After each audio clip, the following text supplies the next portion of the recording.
دوستوں کیا آپ جانتے ہیں کہ دنیا میں موجود 7 عجوبوں میں سے ایک عظیم عجوبہ دیوار چین بھی ہے جو انسانی ہاتھوں سے تراشی گئی دنیا کی طویل ترین تعمیر ہے۔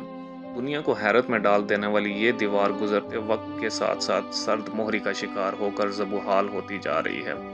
8,851 کلومیٹر طویل اس عظیم دیوار کا 30% حصہ وقت کے ساتھ ساتھ غائب ہو چکا ہے۔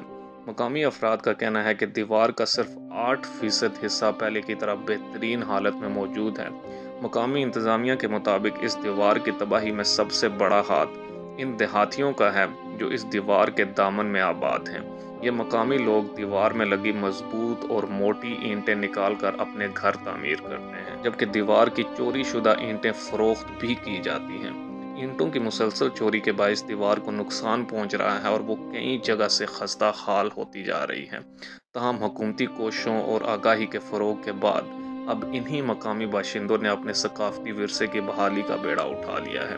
سورج نکلتے ہی مقامی باشندے اینٹیں، لکڑیاں اور تعمیراتی سامان خچروں کی مدد سے اونچی پہاڑیوں پر پہنچانا شروع کر دیتے ہیں اور ٹوٹ پھوٹ کا شکار حصہ تعمیر کرنا شروع کر دیتے ہیں۔ دوستو، دیوار چین کو تعمیر کرنے میں 1700 سال کا طویل عرصہ لگا۔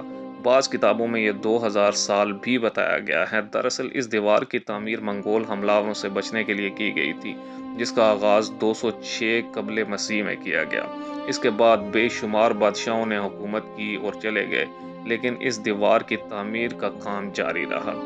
اس کے بعد 1368 شروع ہوا اور چین میں منگ خانوادے کی حکومت کا آغاز ہوا، لیکن دیوار چین کی تعمیر ابھی بھی جاری تھی۔ آخر اس کے لگ بھگ 250 سال بعد اسی خانوادے کے ایک بادشاہ کے دور میں دیوار چین کی تعمیر کا کام مکمل ہوا۔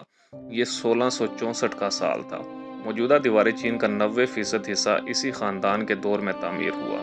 دیوار چین کی تعمیر کے دوران اینٹوں کو جوڑنے کے لیے چاول کا آٹا استعمال کیا گیا۔ اس عظیم دیوار کی تعمیر کے دوران 10 لاکھ سے زائد مزدور اپنی جانوں سے ہاتھ دھو بیٹھے، لیکن اس دیوار نے چینیوں کو بیرونی حملہ آوروں سے محفوظ کر دیا۔